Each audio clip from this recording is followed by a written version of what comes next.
So, Raya, thank you so much for joining today for our conversation. Super excited to talk about all things self-worth, money, career, and everything potentially in between. But I thought it would be great if you start by just introducing yourself a little bit, telling us about who you are and what you do right now. Yeah, super. Thank you so much for including me, Catrine. It's really inspiring what you are doing, and I'm just so honored that you've asked me to join for this episode. So thanks so much. So my name's Raiha Buchanan. I'm from New Zealand originally. My heritage, I would say, is that my mother is Maori, so it's the Aboriginal people from New Zealand, and my father is Pakeha or European. But both of my parents are New Zealanders, and my father's family moved to New Zealand in the 1800s, so I'm very much a Kiwi. But 17 years ago, I decided to move to Sweden, and that's basically where I've spent my career. Um, and I guess of note is that one thing that has always really driven me is I'm a very ambitious person, and that's taken different manifestations during my life. So I started violin or playing the violin when I was 2.5 years old. So the first sort of iteration of my life up until I was 19, I was actually studying classical music. And then I decided I actually wanted to have a office job, which sounds a little bit odd, but that's really what I wanted to do. So then I focused on that. And then about 12 or 13 years ago, I really got into the fintech space. Lucky to be working in some really great companies, and including when we had the chance to work together at iZettle or Zettle later on. And then 5 and almost 6 years ago, I started my own fintech together with a few guys called Gigapay. Besides that, I have an amazing husband that we've been together for 15 years now. I also have a son who's 4.5, and then I also have a little oldie dog, Dante, who's 13 years old. So that's basically me. Wow. So I had no idea about your music career early in your life. That's amazing. And yeah, as you said, like yeah, a big proof of like dedication and ambition. So that's super interesting to hear. I was wondering a little bit, maybe if we start on the money topic, because that is a big topic for us, and maybe talking about how your upbringing was and what relationship to money, success, and so on you got from what you saw around you in your family or in your surroundings when you were a child growing up, and how you think that might have affected you in your Yeah. views, career, and so on. I've actually been thinking about that question a lot after listening to the other interviews that you've done. And I think, and that's why unlike I usually would do when I talk about myself, I spoke about my heritage and my background because I think that defines a lot of who I am and who a person is. So, in my case, I'm one of five children, and my parents. So both of my parents, my mother, as I mentioned, she's Maori, and family is very, very important when she was growing up. But of course, the resources that they had, because at that time when my parents were growing up, was very, very different to the opportunities that I've been able to have now. So my mum, when she left, so she came from a very small town. So when my mum left that small town, then she had ambition herself on what type of person that she wanted to be and what sort of life that she wanted to provide for. And that sort of fed through to what ended up becoming the life that we ended up having as children. And education's been really important for my parents, for us, but also being able having this mindset that my mum always said to me, like, you always have to be better than other people. Like she would say that to me since I was a kid, because having this heritage that I have with being a Māori, that was always considered a disadvantage, even when I was growing up in New Zealand. So it was always this feeling like I always have to be just a little bit better than other people because I'm already going to be sort of marked down a few levels just because of my background. So I think I always had this feeling from the beginning that I am an underdog, so I need to try harder. Like I always had that. And then in terms of when it comes to finances, because my both of my parents, so my mother was a housewife until she turned 49. and then she decided that she wanted to go to university and then become a teacher. So I'm really inspired by her. So it was really just on my father's one income, and he worked at the university. So my father, as a result, was very, very careful with money. We didn't have a lot of money. And so there was nothing, there was no real education, I would say, that was made about, okay, here's your pocket money. This is how you sort of manage finances, because there was never any extra money. It was just like, this is how it is. And these are the things that we've got. And the most important thing is making sure that you're good at what you do. And for me, that was music. So my parents would put a lot of money into that, but there wasn't really much money for anything else. So that made it a little bit tough when I left for university when I was 17, because I got a scholarship to go to university. But it was the first time that I had some money for my student loan and allowance and things like that. And that was I think it took quite a few years for me to get educated, I would say, around finances. But in terms of like when I think about upbringing, because I was good at music and I won different competitions, and the types of people that would be involved in music, and then later on I got a scholarship to go to the most prestigious private school for girls in New Zealand. Is that I was around a lot of people who had a lot of money, which we didn't have, so that also made me more sort of keenly aware of, where I was and maybe the other resources that other people had from quite an early age. I hope that answers your question. Yeah, and I mean, amazing, so much in there. And maybe picking up on the last question, and maybe on the fact that you said like you were kind of aware of being an underdog, but also then being in a situation where you had less than financial resources than people around you. How did that affect you? Did you feel that that also affected your sort of feeling of being an underdog or not, or it didn't really play in? Oh, no, definitely. I think finances, like certainly it didn't like we never went on those trips to Fiji or to Australia like a lot of other my sort of classmates were doing. Um, but I don't know if I ever felt like that was really the biggest challenge when it came to like the financial side.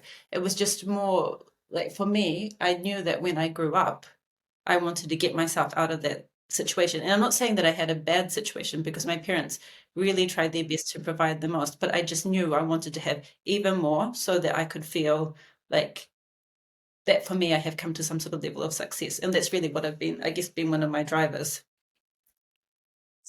So money for you is sort of equal to success or security or a bit of both, or how would you say, like, how has that upbringing then affected? I mean, you touched on it, but how has that affected your relationship now, and yeah, maybe the choices that you've made in your life? Yeah. So I think for me, money is a tool for me to do the things that I want to do. And I think I've come to it, and it's taken some time to get to this point to think of money that way.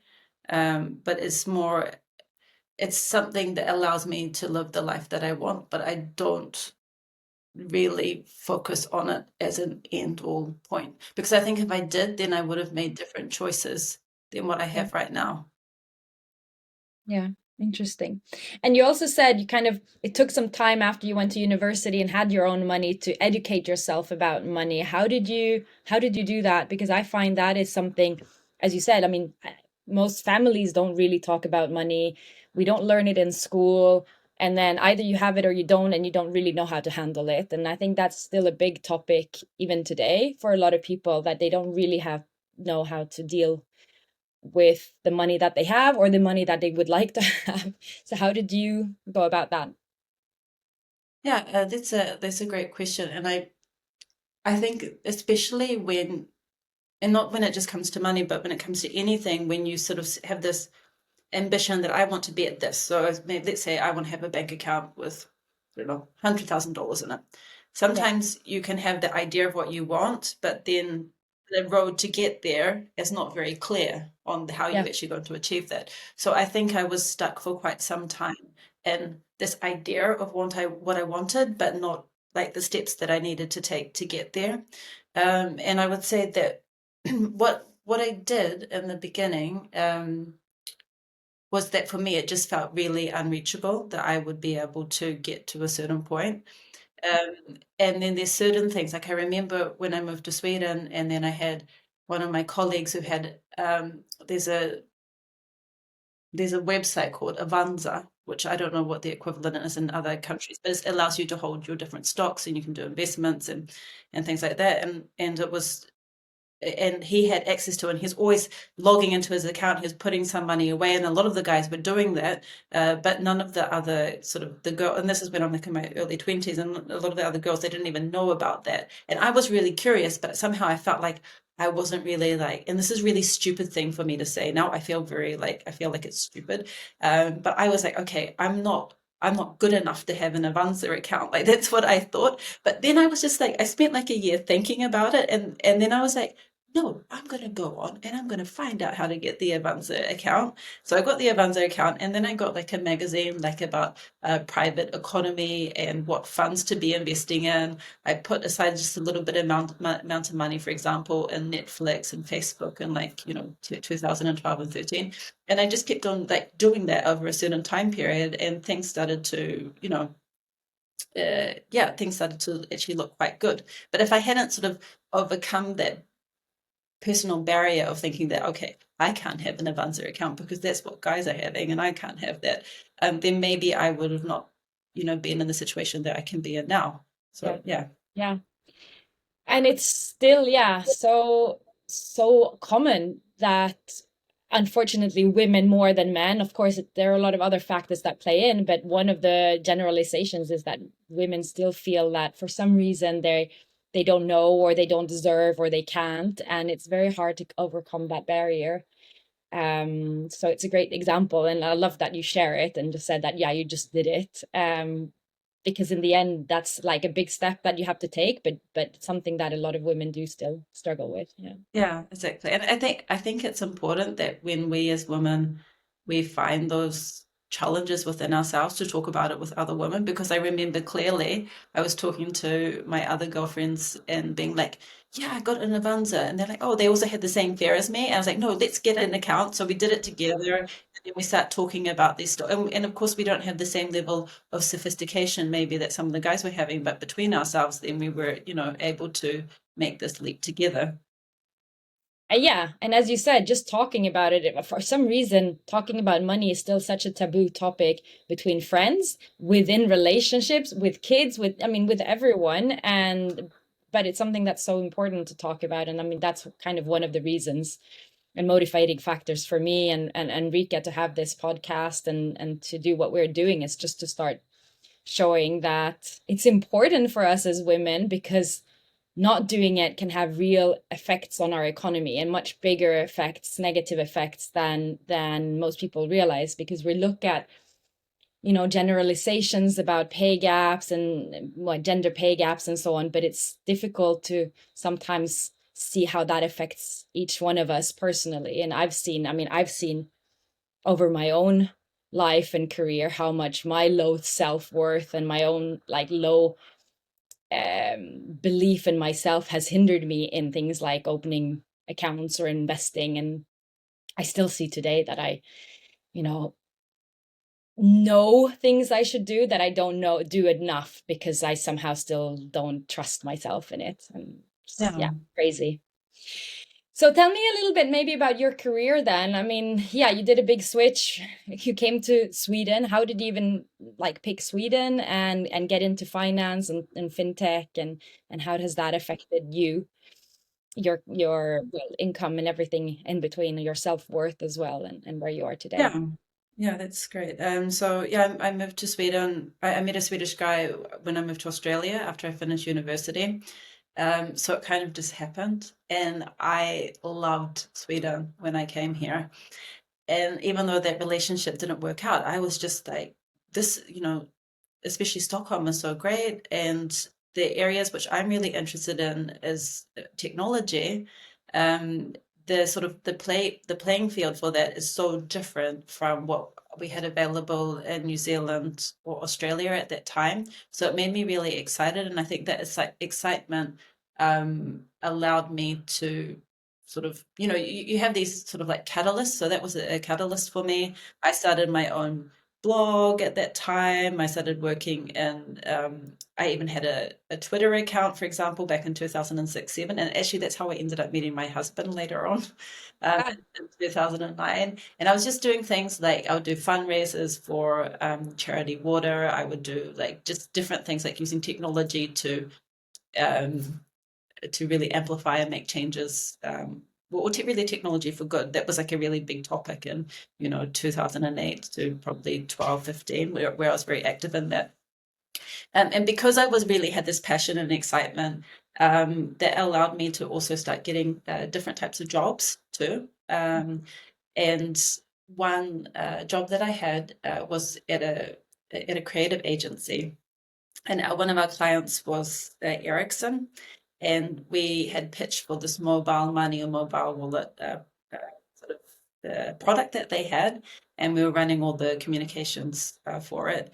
And it was at that point, I would say, where it was like the meet cute of like, oh my God, fintech. Like fintech is like something. And at that point, I got excited about it because I could see what was happening in sub-Saharan Africa at that point, where people were sort of leapfrogging from having access to like no money at all, but then using their mobile phone with M-Pesa, understanding how much, the cost for the goods that they were selling, whether it was bananas or something else on the street, could command a certain value, and that money could go directly to their mobile phone, which was cool because they no longer needed to have a bank account. And at the same time, then I saw this company called Square, and there was a Swedish company called iZettle that was basically sort of doing the same thing.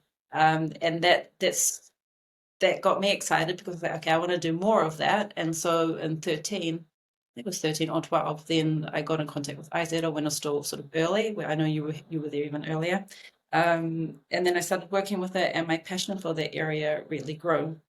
Um, and so I was there from 13 until 15, 16. And then after that, I went back to New Zealand because I thought, oh, maybe I want to go back. And yeah, I did that for a little time, and then I realized actually I'm not really so much a Kiwi anymore. Although I always feel like that, but I feel like there was just something I needed to go. Went back, came back to Sweden. Then I started working for another fintech company called Bambora. Then I started working for another fintech company, which was called Instantor. And it's like during those sort of points, then it was also like, oh, these are all companies started by men.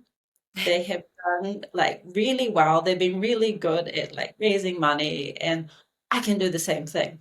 This is what I said to myself, like in 19, like I was like, I'm going to do the same thing. So myself and one of my old colleagues, David Henson, then we decided we want to start our own fintech. One of my old bosses introduced me to Gustav and Thomas, who had started this idea like Swish for salary payments.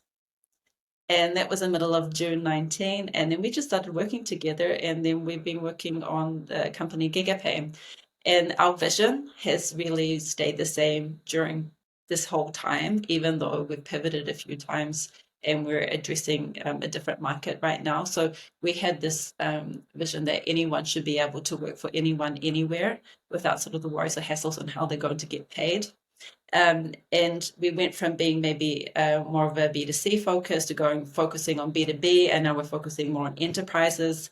And then we're just looking more at how we simplify payouts towards mostly content creators, influencers, and UGC, and making sure we take care of the compliance as well. But it's definitely been a massive journey, and I would say it's also been extremely humbling as well. but yeah, what a journey. I'd love to hear more about sort of the humbling part, but I also wanted to pick on basically when you said, you realized that the companies that you had worked for until then had been very successful and also started by men. And because that is obviously a big topic around funding and the fact that 2% of global VC funding goes to women only founded companies, which is incredible into 2024, 2025. But how did you take that and actually say, I can do it? It's the same with the Avanza account, instead of being like, oh, that's out of my league, I'm going to stay out. Because I think that as women still, and I, I generalize, and everything is not about men versus women, but that's the perspective and that, yeah, that we're taking and talking about. A lot of women then say, okay, I can't do it. So what was in it in you that made you instead say, I want to do it and I can do it instead? Like, do you know what is that motivator and driver within you?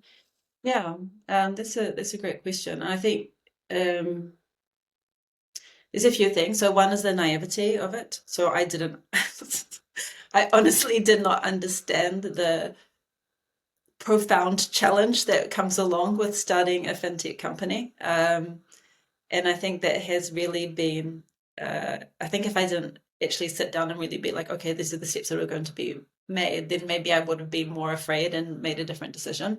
The second part, which I think is really important, especially when you're starting a company, um, is that you have the finances to be able to do that, because in the beginning you're not going to get paid, and even if you do raise money, then investors are going to expect that you get a much lower salary than perhaps that you had previously. So you need to be in a financial position, either what you've achieved yourself or through your partner or whatever, that you're going to be able to do that leap. So I think that's like the prerequisite, at least from my perspective, that you do have that safety net before attacking that. And I want to touch a little bit upon that, because um, one of the reasons why I had my safety net, and also where I had been able to get with my career, is because I think negotiation is Mm, really important. And I understood, in one of the previous jobs that I had, I realized that the person sitting across the other side of the table, they don't care about me. They mm, don't care about what I want and what's good for me. They care about themselves. They care about their own budgets. And so there's quite a large sort of chasm that needs to be crossed. And I think often, especially earlier, I would sit there and I would be like, oh, okay, I would just be happy with what I get. And I sort of, and this sort of came, the shift came to me in 11, like 2011, 2012, when I was like, actually, I'm not going to just accept what somebody says to me. I'm going to fight for what I want. And that also includes salary, but it also includes equity as well, because I'm helping to build something and that has a worth to it. And I think if I had not done that and, really focused on trying to get some of the value that I believe that I was building, I think it would have been harder for me to be able to make that decision um, to start my own fintech later mm, on. yeah. Well, yeah, that's so interesting, and it's so well put how you link those things together. And also just talking about negotiating, because I think that's something that's a lot of people are afraid of and feel bad for doing, for being, still being pushy, being seen as needy.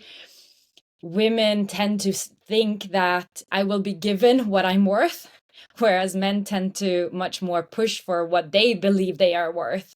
And it's such an interesting, yeah, discrepancy, but it's amazing to show how you made that, connected the dots of the effect of being able to do that, and what that has enabled you to do later on, like build that net safety net, and then be able to start a company because of it. And of course, everyone doesn't want to start a company, but having that personal financial security gives you so many different options for so many different things. Leaving a job you don't want to be in, leaving potentially a relationship you don't want to be in, moving country, taking time off for health reasons, for children, for whatever it might be. And negotiating is such a big part of being able to build up that net worth that you can then use for your own life situations. So yeah, thank you for talking about that. Thank you. Oh, of course. Thank you. I also wanted to just pick up on another thing, because you said, yeah, sort of the naivety was probably one of the reasons that I started the company. And I find that, that is probably quite a feminine trait, whereas a man would probably say, oh, I just had, it was just my guts and I was just like bold and brave, whereas a woman will put, yeah, I just, I didn't realize, if I had known I wouldn't have done it. Do you agree, or do you think that that's, yeah, that doesn't really play in? No, I think having, yeah, maybe that's more for me. I feel like it's semantics, because Okay. I think like having guts and being naive. For me, I think that's The like a, same. it's like a same, same side of the Yeah. same coin, Yeah. because like hell, I've had to have a lot of guts. I mean, what am I? I'm an immigrant woman. I've come to Yeah. Sweden. I've started my own company, and then I'm sitting opposite the table, especially when talking to investors who are just like, who the hell is this person that who's on the other side? So I think for me, it was just embracing my differences that I have, and like you mentioned, a lot of VC funding doesn't go to women, and just going for it and just accepting that, okay. And the same thing with the negotiations and being on the negotiation table and fighting for what you're worth. It's not about being nice. No. Like if you want someone to think you're nice, then you're going to roll over and they're going to think you're nice, but they're not going to think much about you. So I've accepted that I don't need people to think that I'm a nice person. But I think that it's important to fight for what you really, really want, or what you really want to try for. So that was kind of that's sort of what I frame as my naivety, because I had that I wasn't afraid to maybe ruffle a few feathers, and still sort of go for it. But I still didn't really understand what I was doing. That's what I mean by being naive. Yeah. Okay. Well, I mean, I guess that's amazing to be able to not really know and still go for it and feel like this is still the right thing for me to do. Yeah. Which, yeah, which is amazing. So I know you also started a Women in Fintech network, and maybe if you want to just talk a little bit about that and the role of support and seeing other people. You touched upon it again, early in the career when you saw guys around you investing, but you didn't see that many women, and then you brought together some friends and you did it together. So like, how does that network and sort of role models and so on, or mentors, how is that playing a role in your life and career? Yeah, exactly. And yeah, so I started it with another close friend of mine who were working together, Sarah, and we had a few other people involved at that point. And for me, at that point in time in my life, um, I noticed that there were quite a lot of women working in fintech, but a lot of them didn't have leadership positions, and they didn't have these role models within organizations to really look up to and say, okay, it's possible for us to make this next step, instead of just sitting there as the analyst or sitting there as a, I don't know, customer support or accountant or whatever it is, because a lot of women are ambitious, but they just don't know how to get that, having that network there. So that was really my ambition at that point, Mm. um, was to have a space, create a space, so that, and also highlight other women who others might consider to be a role model, and so we could hear more about how they developed their career. But in terms of mentors, and I've been able to find mentors from that network, and I think other women were able to as well. It's not active anymore, and I'm not active in it, and I can tell a little bit more about why. Um, but it's also, to be fair, I've had a lot of male mentors as well during my career, and I think if it wasn't for especially men who were in much higher positions than me, like pushing me and helping me to sort of take those steps, then I think I definitely would have not been able to get to try some of the things that I've been able to do. But actually, talking about women in fintech, and this is this is something that actually bothered me a little bit retrospectively. So when I was talking to investors, when I had like women in fintech, and then I also had Gigapay that I was starting, and then we had one of our investors, and then he told me that um, I was sending a wrong signal to other investors if I had women in fintech as well, because it shows that I'm not being completely focused on Gigapay. And I took that to heart at that point, and I really wish that I hadn't, because I feel like it was the wrong decision to do. And I think that's important when we get advice from people, and especially people that we think are important to us in our journeys, then it's important that we sort of like at that point I didn't feel like I was able to, but to sort of put the hat on, like, okay, that's one person's opinion about this, and maybe that wasn't the right choice to be doing. Yeah. Yeah. No, that's also great.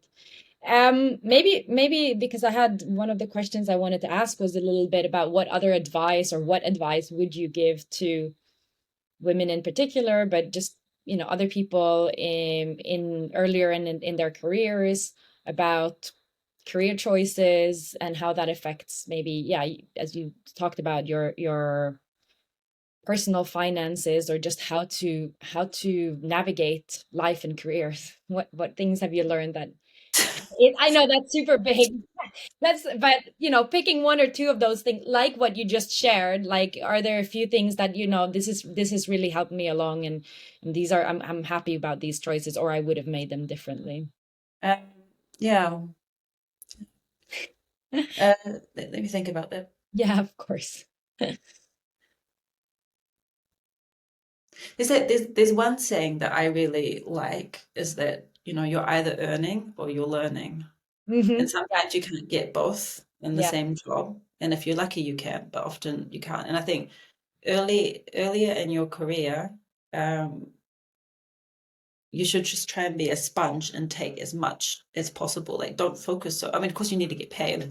You need to like start practicing negotiating at an early time, but just try as everything as much as you can, and put your hand up for as so that you can just really be a sponge. Because I think being in university is great, but what you're in university or what you learn from home is not always transferred into real life.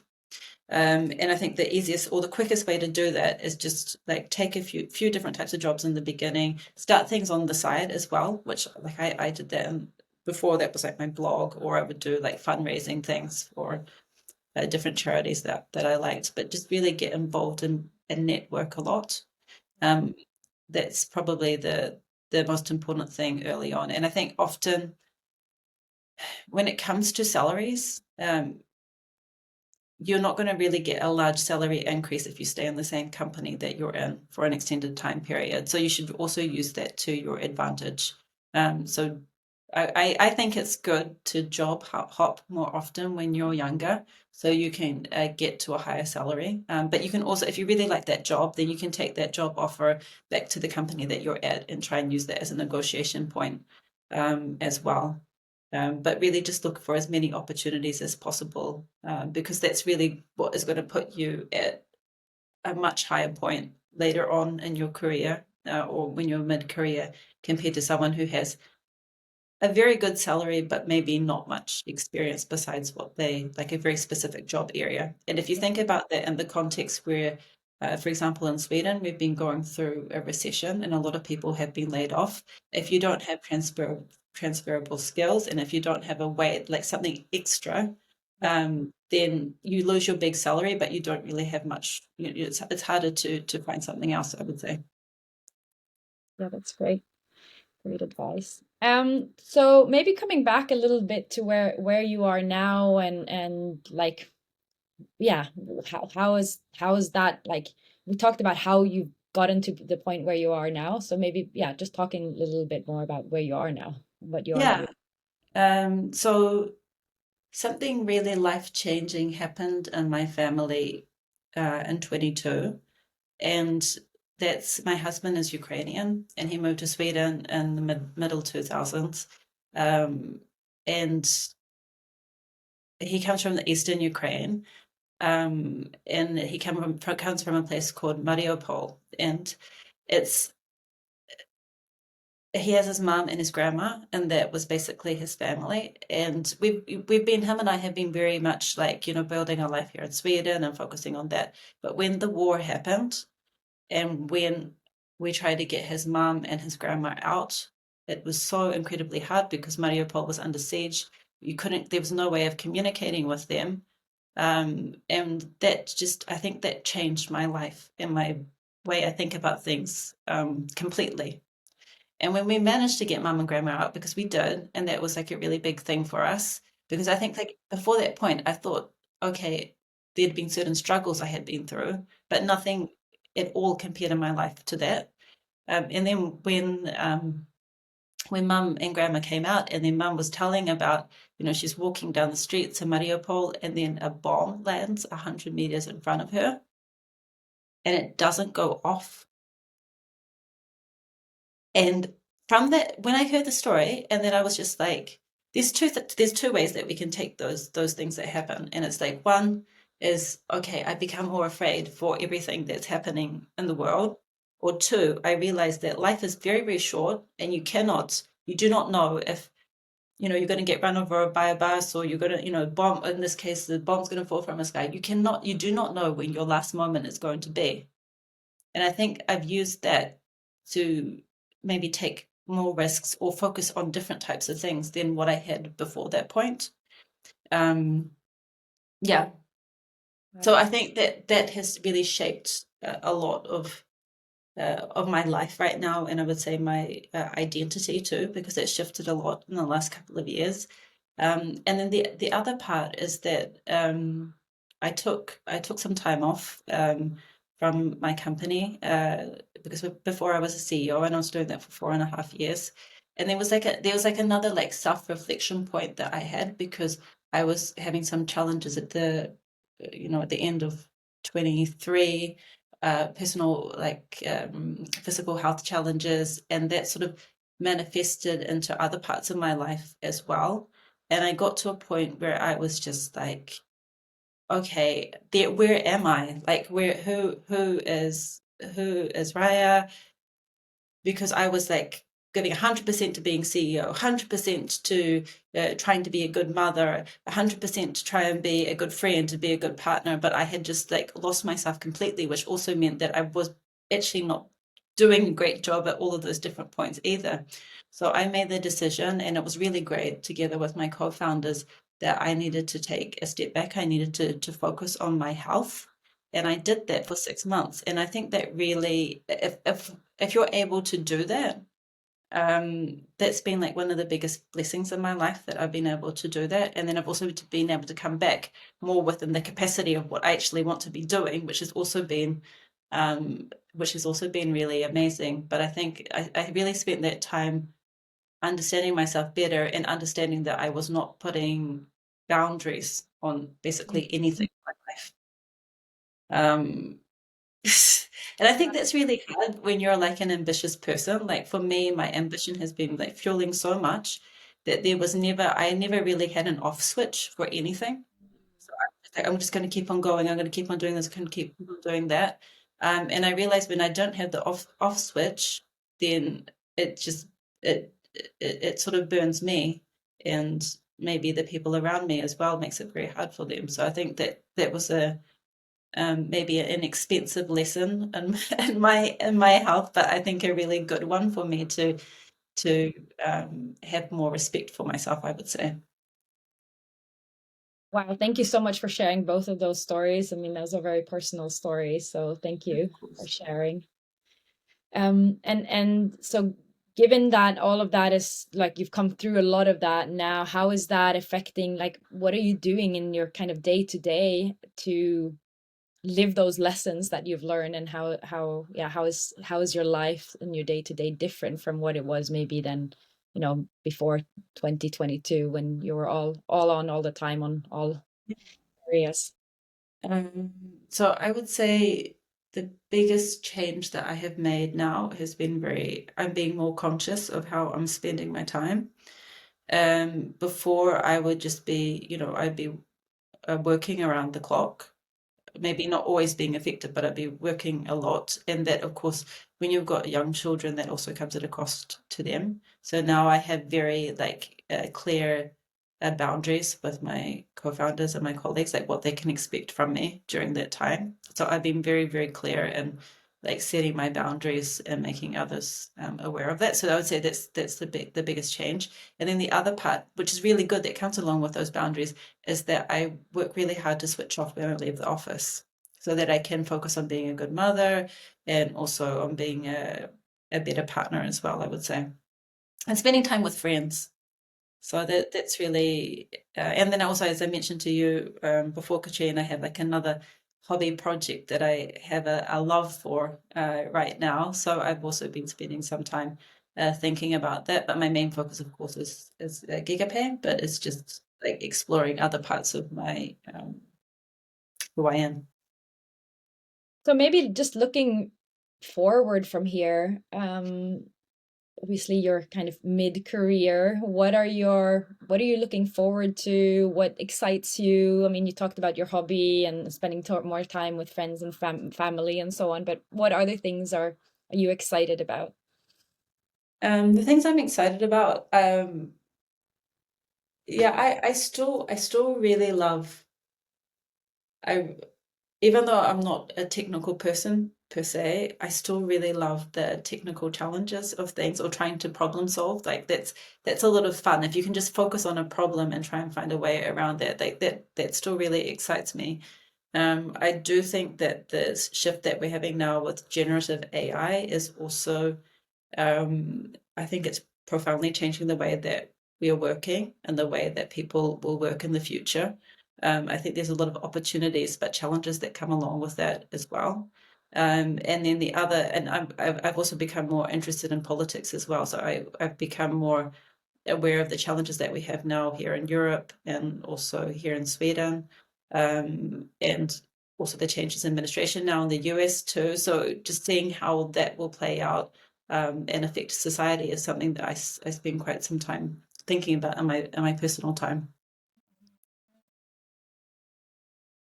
And maybe, before we wrap up a little bit, what have we not talked about? Are there things that you maybe thought about before this call, or just in general, things that you would like to share that are important to you that we maybe haven't talked about?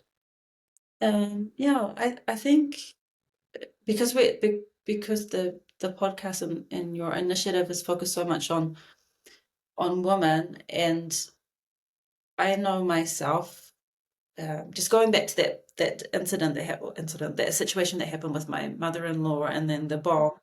And I think, like, we as women, or we as people who are underrepresented, we have two options that we can take in our lives and in our careers. Either we can be closed into ourselves and be afraid or unsure, or give our value to someone else, I think, to make decisions for us.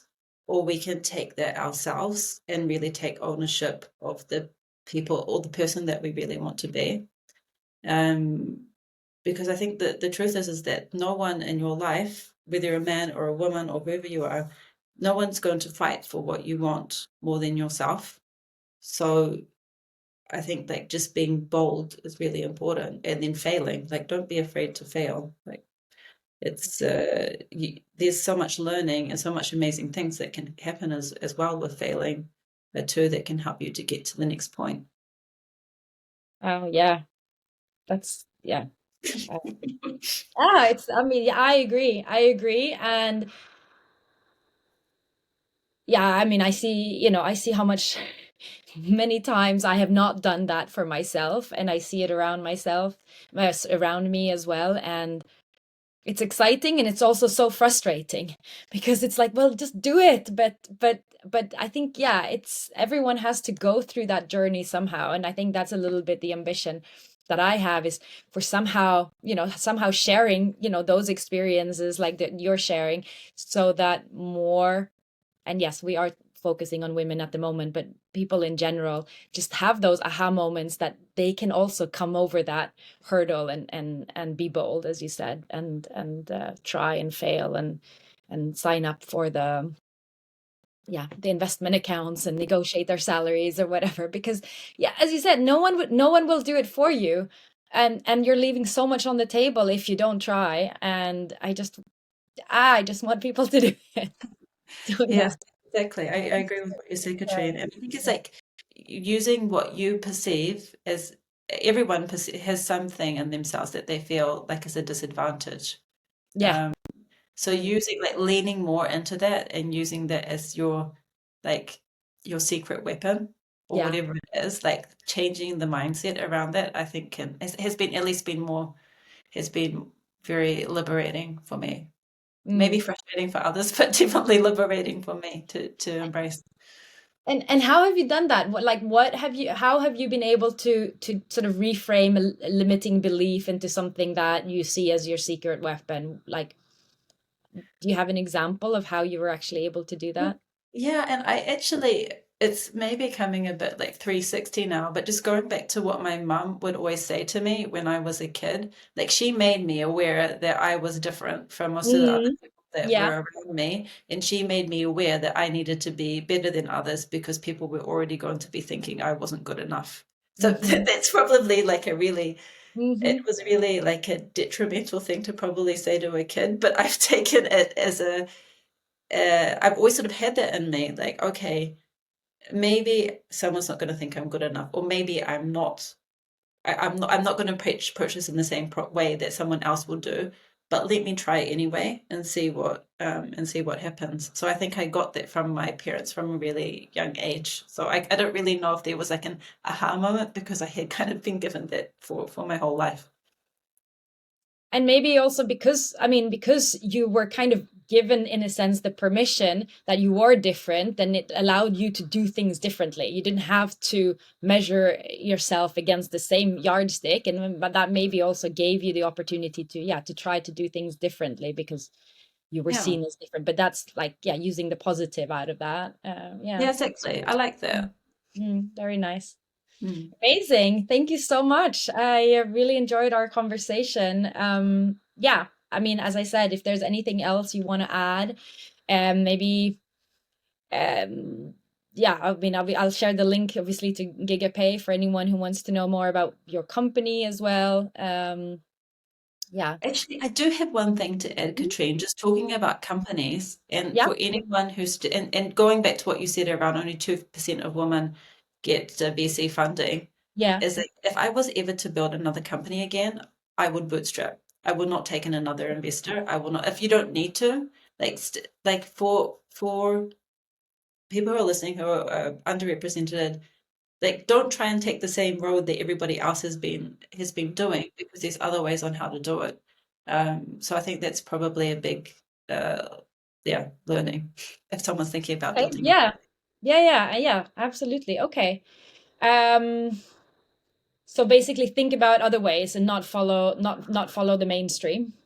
Yeah, Would you yeah, say? exactly. Because there's other ways to be successful. Because I think a lot of the media focuses on when they think about success or when they're presented successes of companies, then they'll focus on how much they've fundraised, how many employees that they have.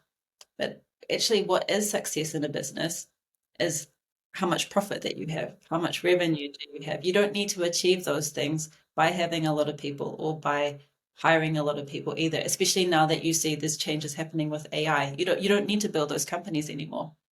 So yeah. Yeah, and I mean, yes, as you said in the media, also success is often measured by how many rounds and how big the rounds have been of fundraising, and yeah, because it looks good because it's a big number, but it doesn't necessarily always tell the story about how profitable or successful in other ways a company is. Maybe how nicely they treat the employees, or yeah, there are a lot of other ways to measure success, and that's a good Yeah, great. because it's not sexy, I guess, being profitable sometimes or being, No. having not so many people, but actually having, like you say, a good workplace. Yeah. But I think like just related to that is that a lot of companies that have gone through those large funding rounds or have hired a lot of people.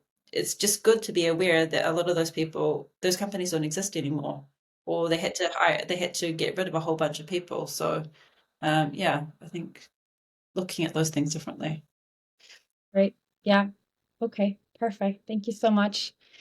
Thank you. Have a great day, and hope to see you Yeah. soon in Stockholm. Yeah. All right then. Thanks so much. Take All right. care. Bye. Bye.